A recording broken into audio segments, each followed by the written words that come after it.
رسولہ الکریم درود پاک پڑھ لیں۔ اللہم صلی علی سیدنا شفیعنا حبیبنا مولانا محمد مبارک وسلم صلاۃ و سلاما علیک یا رسول اللہ صلی اللہ تعالی علیہ وسلم۔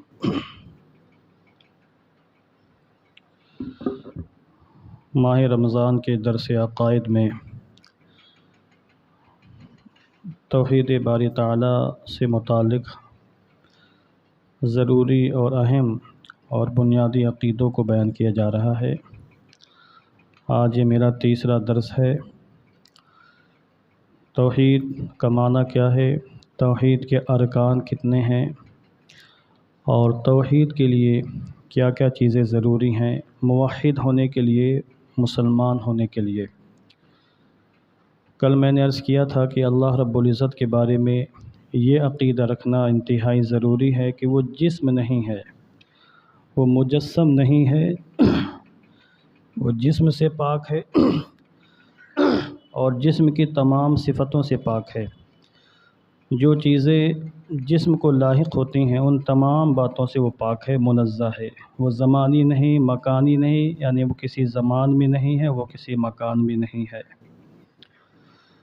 اللہ رب العزت کی صفات ذاتیہ ہیں۔ جیسے ہم بندے ہیں، ہمارے اندر اللہ نے بہت سی خوبیاں پیدا فرمائی ہیں، برائیاں بھی ہیں، ہمارے اندر 50 قسم کی برائیاں ہیں، اور ممکن ہے کہ سینکڑوں قسم کی خوبیاں بھی ہوں۔ تو اچھی ہو یا بری ہو خوبی، اس کو صفت کہا جاتا ہے۔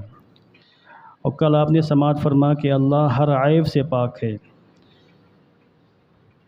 اس کی پاکی کے بیان کو صفات سلبیہ کہا جاتا ہے، یعنی اللہ جسم نہیں ہے، جوہر نہیں ہے، عرض نہیں ہے، وہ فنا ہونے والا نہیں، وہ کسی مکان میں نہیں، وہ کسی زمانے میں نہیں، وغیرہ وغیرہ۔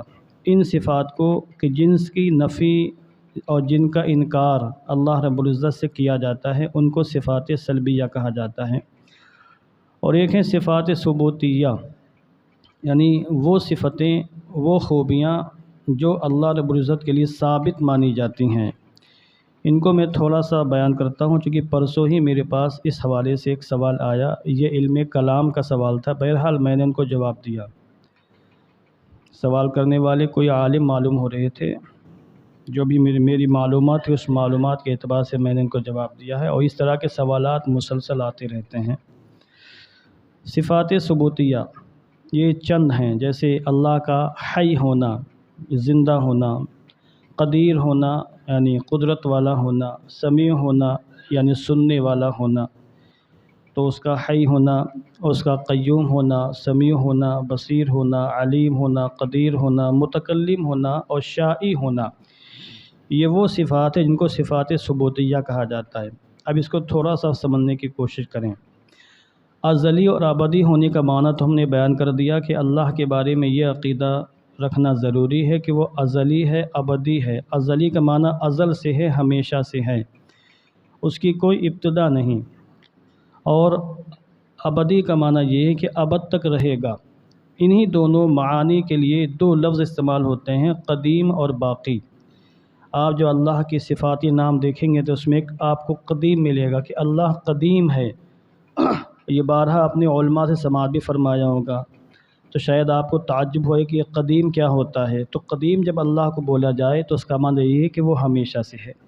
ویسے اردو زبان میں اور عام بول چال میں عربی زبان میں قدیم کا معنی پرانا ہوتا ہے۔ ہمارے بولتے یہ بہت قدیم استاذ ہیں، بہت قدیم ٹیچر ہیں، اسکولوں میں بولتے ہیں، مدرسوں میں بولتے ہیں یہ بہت قدیم امام ہیں۔ کوئی امام اگر 8-10 سال ٹک جائے تو کہتے ہیں یہ قدیم امام، پرانے امام ہے۔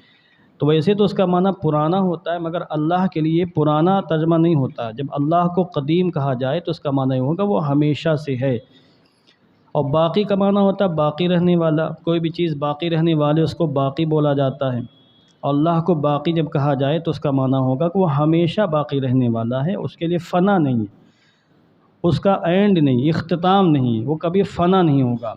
یہ عقیدہ انتہائی ضروری ہے۔ ہم کہتے ہیں اللہ سمیع ہے، سننے والا ہے۔ سمیع ہم بھی ہیں، اللہ بھی سمیع ہے، مگر ہماری جو سننے کی طاقت ہے بہت لیمیٹڈ ہے، محدود ہے، جتنی اللہ نے دے دی بس۔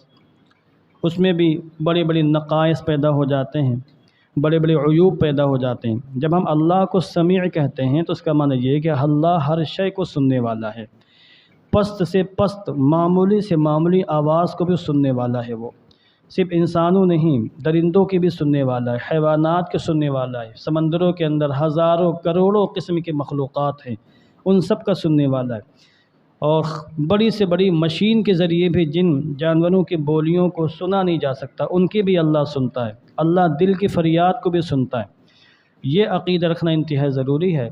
اگر کوئی شخص یہ سمجھ لے کہ ہماری کوئی بات، ہمارا کوئی وسوسہ، ہمارا کوئی خیال، ہمارا کوئی تصور، ہمارے دل میں آنے والی کوئی بات اللہ سے چھپ سکتی ہے تو کافر ہے، وہ فوراً اسی لمحے کافر ہو جائے گا، اس کے کافر ہونے میں دیر نہیں لگے گی۔ یا کسی کا عقیدہ یہ ہو کہ اللہ کسی مخلوق کی نہیں سنے گا، سننے کی طاقت نہیں، مثلا آج کے سائنسی دور میں، ٹیکنالوجی کے دور میں چیونٹی کی آواز کو نہیں سنا جا سکتا ہے، کوئی انکار کرے کہ اللہ بھی کیسے سنے گا جب ہم نہیں سن سکتے مشینوں کے ذریعے سے، ایسا انسان کافر ہے۔ چیونٹیوں کی بھی آواز ہے، اور اس پر دلیل یہ ہے کہ قرآن کریم نے اس کا باقاعدہ ذکر فرمایا، فَتَبَسَّمَ ضَاحِكًا مِّن قَوْلِهَا وَقَالَ رَبِّ أَوْزِعْنِي أَنْ أَشْكُرَ نِعْمَتَكَ الَّتِي أَنْعَمْتَ عَلَيَّ۔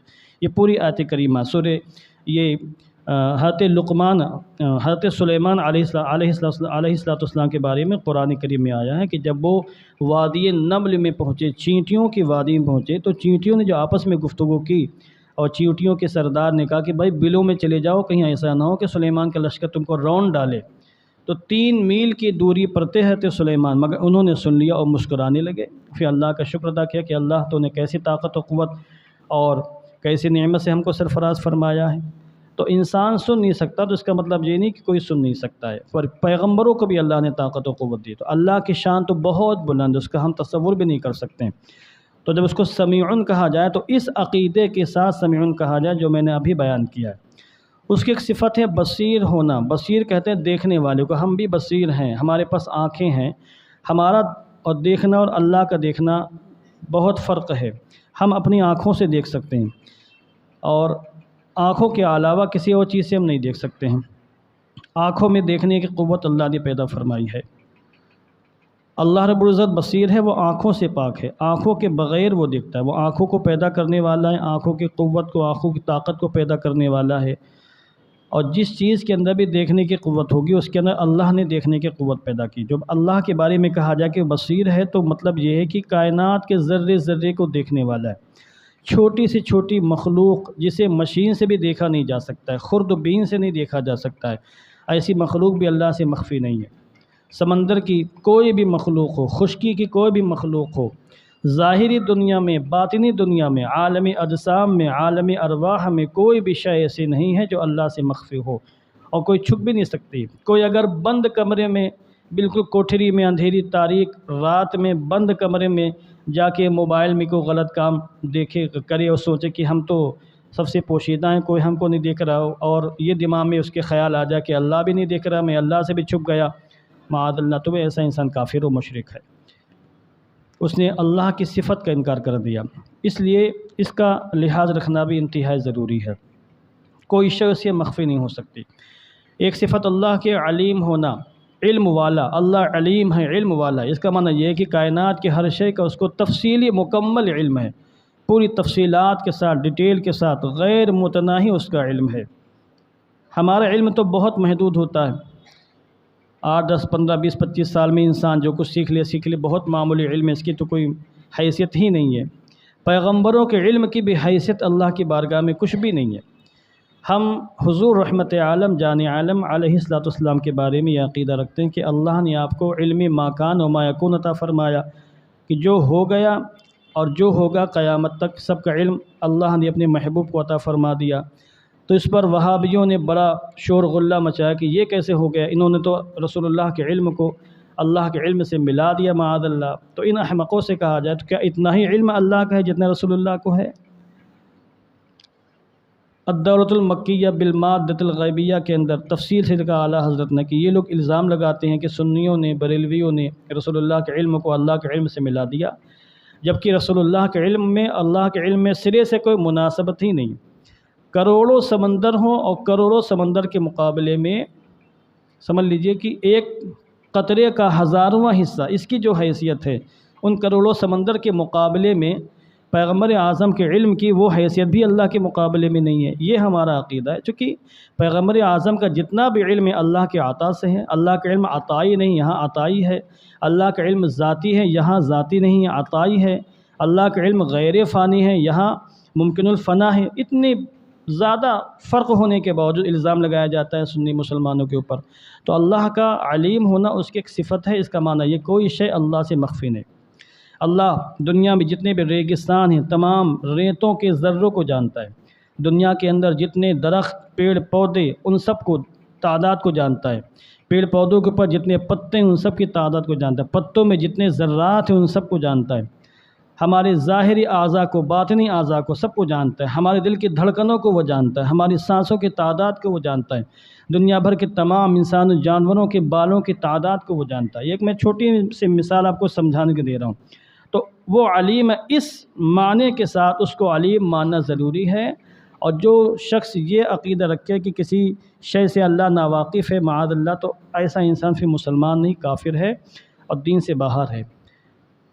ٹائم آپ کا ہو رہا ہے، تھوڑی سی بات اور سماعت فرما لیں۔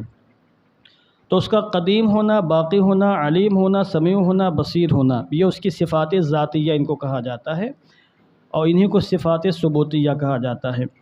اس کے بعد اللہ قدیر ہے، قدرت والا ہے۔ اس کو اچھی طرح سمجھ لیں آپ۔ قدرت والا ہے یعنی ہر شے پر وہ قادر ہے، زندگی دینے پر، موت دینے پر، ذلت دینے پر، عزت دینے پر، مال دینے پر، غریبی فقیری دینے پر۔ وہ کائنات کی ہر شے پر قادر ہے، کوئی بھی ایسے شے نہیں جس کی قدرت سے باہر ہو۔ مگر اس کا تعلق ممکنات سے، جو چیزیں ہو سکتی ہیں اللہ ان پر قادر ہے، یہ سمجھ لیں آپ۔ اور جو چیزیں محال ہیں، ہو ہی نہیں سکتی، اللہ ان پر قادر نہیں ہے۔ یہ اسلامی عقیدہ ہے۔ جیسے شریک باری تعالیٰ، کائنات میں کوئی دوسرا خدا نہیں ہو سکتا، ممکن ہی نہیں ہے۔ اب کوئی سوچے کہ اللہ تو ہر شے پر قادر ہے، لہذا وہ دوسرا خدا بھی پیدا کر سکتا ہے، تو یہ قدرت میں داخل نہیں ہے۔ یہ کہنا یہ اللہ کی توہین ہے، توحید کے خلاف ہے۔ دوسری بات، پیغمبر اعظم آخری نبی ہیں، خاتم النبیین ہیں۔ اللہ نے خود قرآن مقدس میں آپ کو ختم النبیین فرما دیا۔ اب کوئی کہے کہ نہیں، اللہ کوئی دوسرا محمد پیدا کر سکتا ہے جس کے اندر وہی ساری خوبیاں ہوں جو محمد عربی کے اندر تھیں، تو یہ نہیں ہو سکتا ہے، کیونکہ یہ محال ہے۔ اور جو چیزیں محال ہوں وہ اللہ کی قدرت میں داخل ہی نہیں ہیں۔ اگر کوئی شخص یہ کہتا ہے کہ اس محال پر بھی اللہ کی قدرت ہے، تو ایسا انسان بھی کافر ہے، دار اسلام سے باہر ہے۔ جیسے مثال کے طور پر کوئی یہ کہے کہ اللہ جھوٹ بولنے پر قادر ہے، جھوٹ بولنا محال ہے اس کے لیے۔ دیوبندیوں کے امام گزرے ہیں مولوی رشید احمد گنگوہی صاحب، ان سے فتویٰ پوچھا گیا، انہوں نے جواب یہ دیا کہ اللہ نے جھوٹ بولا تو نہیں، مگر جھوٹ بولنے پر قادر ہے۔ اور پھر بعد میں یہ ان کے ماننے والوں نے تعویل کی کہ دیکھو بھائی، بندہ جھوٹ بولنے پر قادر ہے، اگر بندہ جھوٹ بولنے پر قادر ہو، اللہ قادر نہ ہو، تو بندے کی قدرت اللہ سے بڑھ جائے گی۔ یہ بلا وجہ کی بات کی گئی۔ تو ان سے کہا گیا اس کا مطلب یہ ہے کہ بندہ خود کو شوٹ کر سکتا ہے، خودکشی کر سکتا ہے، تو اللہ معاذ اللہ خودکشی بھی کر سکتا ہے۔ اس کا مطلب پھر یہ ہوا، کیونکہ اگر اللہ خودکشی کرنے پر قادر نہ ہو تو اللہ کی قدرت بندے سے گھٹ جائے گی۔ پھر اگر یہی بات ہے تو ہر چیز میں اس کو سیٹ کر لیجئے۔ پھر آپ یہ دیکھنا پڑتا ہے کہ یہ چیز اس کی شان کے مطابق ہے یا نہیں ہے۔ جو چیزیں ممکن ہیں ان پر اللہ قادر ہے، جو چیزیں اس کی شان کے خلاف ہیں ان پر اللہ قادر نہیں، اور یہ اسلامی عقیدہ ہے، اور یہ اللہ کی توہین نہیں، یہ اللہ کی تعظیم اور اس کی تکریم ہے۔ وما علینا الا البلاغ۔ اللہم صلی علی سیدنا مولانا محمد وبارک وسلم۔ رسولہ الکریم۔